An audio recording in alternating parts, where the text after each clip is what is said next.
وطن کے سجیلے جوانوں، اے وطن کے سجیلے جوانوں۔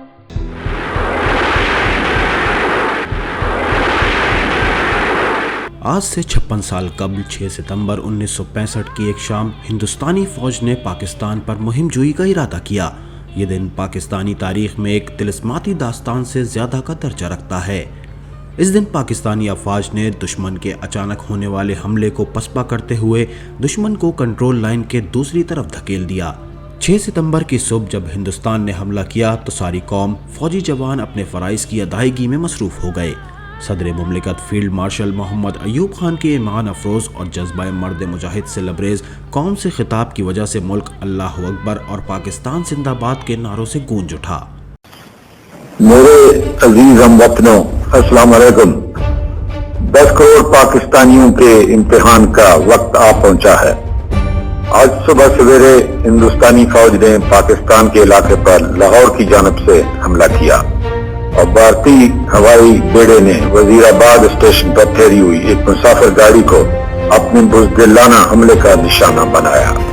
بھارتی حکمران شروع سے پاکستان کی وجود سے نفرت کرتے رہے ہیں اور مسلمانوں کی علادہ آزاد مملکت کو انہوں نے کبھی دل سے تسلیم ہی نہیں کیا۔ ہندوستانیوں نے لاہور کے دلیر اور بہادر لوگوں کو سب سے پہلے للکارا ہے۔ تاریخ میں لاہور کے دلیروں کا نام ہمیشہ زندہ رہے گا۔ انہی کے ہاتھوں دشمن کا ہمیشہ کے لیے خاتمہ بھی ہوا۔ پاکستان کے 10 کروڑ عوام جن کے دل کی دھڑکن میں لا الہ الا اللہ محمد رسول اللہ کی صدا گونج رہی ہے، اس وقت تک چین سے نہیں بیٹھیں گے جب تک دشمن کی توپیں ہمیشہ کے لیے خاموش نہ ہو جائیں۔ میرے ہم وطنوں، آگے بڑھو اور دشمن کا مقابلہ کرو۔ خدا تمہارا حامی و ناصر ہو، آمین۔ پاکستان زندہ باد۔ اس جنگ میں پاکستان کی تینوں مسلح افواج نے جرأت و بہادری کا مظاہرہ کیا۔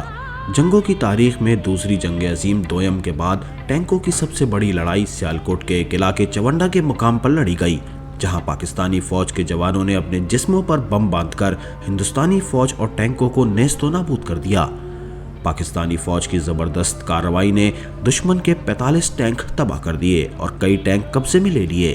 چونڈا کے اس مقام کو بھارتی ٹینکوں کا قبرستان کہا جاتا ہے۔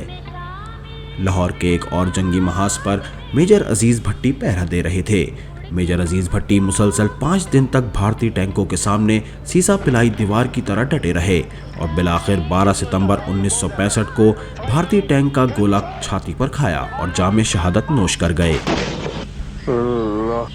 دل کی خلش جل یوں ہی سہی چلتا تو ان کی محفل میں اس وقت مجھے۔ دوسری طرف پاک فضائیہ کے قابل فخر ہوا بازوں نے اپنی جانوں کا نذرانہ دے کر بھارتی فوجی اڈوں کو شدید نقصان پہنچایا۔ اس موقع پر پاک فضائیہ کے شاہین اسکواڈرن لیڈر ایم عالم نے سرگودا کے محاذ پر 1 منٹ سے بھی کم وقت میں بھارت کے 5 لڑاکا طیاروں کو مار گرایا۔ اس جنگ کے دوران ایم عالم نے مجموعی طور پر دشمن کے 9 طیارے مار گرائے اور 2 کو نقصان پہنچایا، جس سے بھارتی فضائیہ کا مورال گر گیا۔ جنگ ستمبر کے دوران بھارتی فوج نے 17 دن میں 13 حملے کیے۔ پاکستانی جوانوں نے اپنی جانوں پر کھیل کر مسلسل 17 دن تک دشمن کو لاہور میں داخل ہونے سے روکے رکھا اور ان کے ناپاک عزائم کو خاک میں ملا دیا۔